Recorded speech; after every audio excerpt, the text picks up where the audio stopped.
अस्सलाम वालेकुम, कैसे हैं आप सब। इस चैनल को सब्सक्राइब कीजिए, लाइक कीजिए और शेयर कीजिए। हम आते हैं अपनी आज की एक्सरसाइज की तरफ। आज हमने करना है एक्सरसाइज 1.7 से पीछे पिक्चर। कोई भी क्वेश्चन हो तो आप कमेंट सेक्शन में पूछ सकते हैं। बात है 1.7 पे। 1.7 में जो क्वेश्चन 1 और 2 है ये ज़्यादातर MCQs वगैरह में ही पूछा जाता है।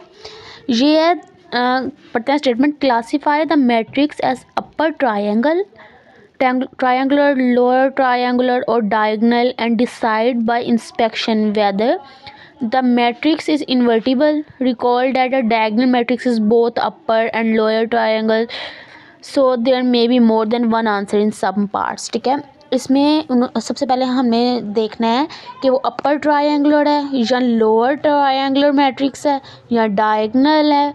ठीक है, और बताना है कि वो इन्वर्टिबल है कि नहीं है। ओके, लेकिन और उसमें आखिर में उसने आखिरी लाइन में कहा है कि कुछ पार्ट्स में वो एक ही मैट्रिक्स में सब कुछ होगा, मतलब वो अपर भी होगा, लोअर भी होगा, डायगोनल भी होगा, इन्वर्टिबल भी होगा। ठीक है, चलें अब देखते हैं। पहले देख लेते हैं अपर ट्रायंगुलर क्या होता है। अपर ट्रायंगुलर मैट्रिक्स वो होता है, ये देखें, ये एक मैट्रिक्स हो गया। ऊपर हमारे पास जो सा कोई भी एंट्रीज होगी, देखें इधर लिख लेते हैं 1, लिख लेते हैं 3 लिख लेते हैं, और नीचे क्या 0 0, और इधर क्या कर, इधर भी 0, चाहे आप लिख दें चाहे 1 लिख दें, आपकी मर्ज़ी। ठीक है, अपर ट्रायंगुलर वो होता है जिसमें ऊपर वाले जो सी एंट्रीज है ना उसके नीचे 0 हो, या आप कह सकते हैं डायगनल के नीचे बिलो द डायगनल एंट्रीज क्या हो, 0 हो, वो अपर होता है।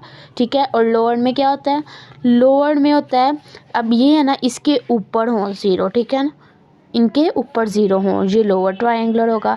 ये वही, ये देखिए आप ट्रिक समझ सकते हैं। अपर में नीचे वाली होगी ऑपोजिट, और लोअर में ऊपर 0 हो, तो वो मैट्रिक्स है। ठीक है, और अब बात है डायगनल क्या होता है। डायगनल आपको पता है, इन दो ये जो डायगनल के ऐसे होते हैं, ऐसे इनको डायगोनल मैट्रिक्स कहते हैं। ये जो सी है 0 नहीं होनी चाहिए। अगर ये 0 है तो वो ठीक है, डायगोनल में 0 नहीं होनी चाहिए, कुछ ना कुछ वर्ड्स होने चाहिए। और अब हम देखें इन्वर्टिबल क्या है। ठीक है, इन्वर्टिबल वो इन्वर्टिबल होती हैं जो डायगोनल एंट्रीज में अगर 0 ना किसी में आए तो वो इन्वर्टिबल है। ये देखें है, ये देखें 1 2 0 3 कर लिया। ये डायगोनल एंट्रीज में कहीं 0 है, इधर तो 1 और 2 है नहीं है, मतलब ये इन्वर्टिबल है। अगर 1 और इधर 0 होता तो इन्वर्टिबल नहीं था। डायगोनल एंट्रीज में 0 नहीं होना चाहिए। ठीक है, ये देख लेते हैं। पहले में बातें अब आपको समझ आ जाएगी। अब क्वेश्चंस के पार्ट करते हैं। पहले पार्ट में है 2 1 0 3। पहले हमने देखना है कि अपर है कि नहीं। अपर क्या था, अपर ट्रायंगुलर क्या था, जो नीचे 0 ऑपोजिट हमने देखना। अपर का मतलब नीचे और लोअर का मतलब ऊपर होने चाहिए। अब देखें ये 2 और ये डायगोनल एंट्रीज के क्या है, नीचे हैं, नीचे हैं, ऊपर नहीं है 0। ठीक है, 0 नीचे है, मतलब ये क्या हुआ, ये अपर हो गया। ठीक है, पहली बात ये अपर ट्रायंगुलर मैट्रिक्स है। ओके, लोअर नहीं है क्योंकि ऊपर नहीं 0।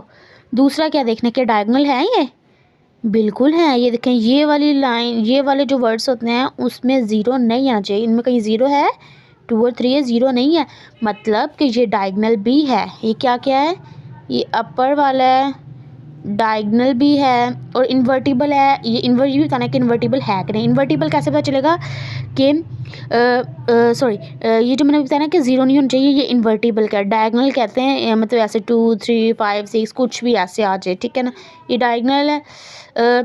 इन्वर्टिबल है कि नहीं, ये है इन्वर्टिबल। क्यों, क्योंकि ये देखें इनके डायगोनल एंट्रीज में 0 नहीं है। ठीक है, पहला पार्ट में क्या हो गया, पहला पार्ट में तो अपर ट्रायंगुलर मैट्रिक्स भी है और ये इन्वर्टिबल भी है। नेक्स्ट में देखते हैं, नेक्स्ट में अपर है कि लोअर है। पहले ये देखना है अपर क्या होता है, नीचे 0, लोअर क्या था, ऊपर हो। इनके तो ऊपर है 0, तो मतलब ये लोअर ट्रायंगुलर मैट्रिक्स हो गया। और इन्वर्टिबल है कि नहीं, ये देखें डायगोनल, इनमें तो 0 है, एक भी 0 हो तो जो सा इन्वर्टिबल नहीं होता, ये इन्वर्टिबल नहीं है। ठीक है, और अब नेक्स्ट देखते हैं अपर है कि लोअर। ये तो दोनों है, अपर भी है और लोअर भी है, मतलब नीचे भी है उनके और ऊपर भी है। ये अपर भी है और लोअर भी है। ठीक है, और डायगोनल भी है। ये देखें डायगोनल यही होते हैं ना। और इन्वर्टिबल है कि नहीं, है। क्यों, क्योंकि देखें इन तीनों डायगोनल में 0 कहीं नहीं है, इनमें 0 है नहीं, मतलब ये इन्वर्टिबल है। इसमें देख लेते हैं अपर है कि लोअर। हमने क्या देखना होता है, ऐसे डायगोनल एंट्रीज के नीचे या ऊपर देख लेते हैं 0, इसके तो नीचे है 0, मतलब ये कि हमारा अपर ट्रायंगुलर है। ठीक है, और ये इन्वर्टिबल है कि नहीं, डायगोनल की एंट्रीज में अगर कोई भी ज़ीरो तो इन्वर्टिबल नहीं होता, मतलब इसमें ज़ीरो आ गया, मतलब ये इन्वर्टिबल नहीं है। ओके, नेक्स्ट भी ऐसे हैं, ठीक है। पहले में क्या बताना, ये इन्वर्टिबल है क्योंकि ये देखें डायगोनल एंट्रीज ज़ीरो नहीं है। अपर है कि लोअर है, ट्रायंगल मैट्रिक्स, ये देखें ये जो सा लोअर ट्रायंगल मैट्रिक्स है क्योंकि ऊपर ज़ीरो है। ये बताएं क्या है, ठीक है। और नीचे वाला में भी आपने यही देख के बताना है कि अपर है कि लोअर है कि नहीं, और इन्वर्टिबल का पता चलेगा जो डायगोनल एंट्रीज में कहीं भी ज़ीरो ना हो, ठीक है। ये क्वेश्चन 1 2 ये है। अब आते हैं हम क्वेश्चन नंबर 3 पे। क्वेश्चन नंबर 3 में जो सा हमने बताना है find the product bye inspection, ठीक है। प्रोडक्ट फाइंड करना है, कैसे करते हैं, कर लेते हैं प्रोडक्ट फाइंड। इसमें क्या मुश्किल है, ये देखें क्वेश्चन 3 का प्रोडक्ट लिया, कैसे कैसे देखना आपने प्रोडक्ट कैसे लेते हैं, ये देखें रो इधर का कॉलम, पहली रो पहला कॉलम, दूसरी रो पहला कॉलम, तीसरी रो पहला कॉलम, पहले कॉलम से कर लिया, फिर इसी पूरे मैट्रिक्स को दूसरे कॉलम से करना है। चले करते हैं, ये देखिए 3 2 6, बाकी ज़ीरो से ज़ीरो ज़ीरो ही हो जाएंगे, तो ज़ीरो से किसी भी चीज़ को मल्टीप्लाई करो ज़ीरो आंसर आता है, तो इधर क्या आ जाएगा 6। फिर नेक्स्ट 0 2 0, -1 मल्टीप्लाई -4 4, 0 + 4 + 0 तो 4 ही आता है, लिख दिया, ठीक है। ये इसका मल्टीप्लाई का आंसर हो गया। इधर से भी ये नहीं देखना कि आपने इधर 2 रोस आ गई 3 कॉलम आ गए, परेशानी हो ना। हम ये देखते हैं रोस कॉलम, ये देखते हैं ना, इसकी रो को इसके साथ करो, फिर इसकी को इसके साथ करो, फिर इसी पूरे मैट्रिक्स को इसके साथ और इसके साथ करना है, ठीक है। चले करते हैं, ये हो आंसर आ जाएगा। क्वेश्चन 5 देखते हैं। ये देखें क्वेश्चन 5 में भी इनको ऐसे प्रोडक्ट ले लिया और ये आंसर है।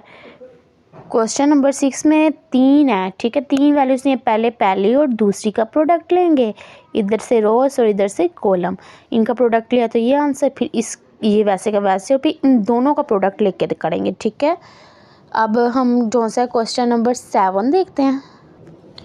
ये देखिए क्वेश्चन 7 से 10 तक उन्होंने कहा है कि हमें ए स्क्वायर फाइंड करना है, ए की पावर -2 फाइंड करना है और ए की पावर -k फाइंड करना है, जबकि k क्या है, एनी कोई भी इंटीजर हो सकता है, ठीक है।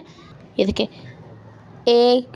ये ए मैट्रिक्स है, ए स्क्वायर फाइंड करना है, तो ए स्क्वायर कैसे फाइंड होगा, ए को ही क्या करना है 2 बार लिख लें, ए को क्या किया इधर हमने 2 बार लिखा है ऐसे, ठीक है ना। ए मैट्रिक्स को 2 बार लिख के मल्टीप्लाई किया, ए स्क्वायर आ गया।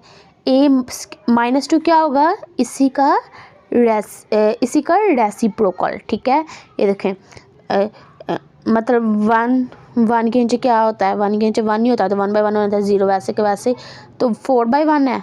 ये देखें ऐसे हो जाता, जो वर्ड्स उनको उल्टा दें, 1 वैसे का वैसे ही रहेगा, 0 भी और ये 4/1 है तो 1/4 हो जाएगा, बस a -2 ऐसे होता है, ठीक है। और a - k क्या है, a - k ये है कि a ये मैट्रिक्स है, a के ऊपर आप पावर ले लें, ठीक है, कोई भी पावर ले लें, k पावर ले ली 1/k, क्योंकि तो k दी है, 1/k कर लेंगे, -2/k कर लेंगे, लेकिन जब हम -k लिखेंगे, समझ आ रही है।